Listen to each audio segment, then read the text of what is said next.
Bàbílẹ́rù làbọ̀ mọ́, ká ṣiṣẹ́, ká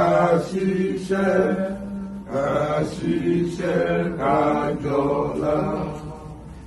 Ìṣọ̀kan àmìnira ní ẹ jẹ́ ká máa lépa.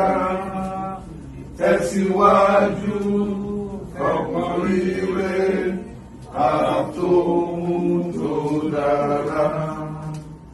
Ọmọ Olúwa dìde, bọ́ sípò ẹ̀tọ́ rẹ. Ìwọ ni ìmọ́lẹ̀ gbogbo adúláwọ̀.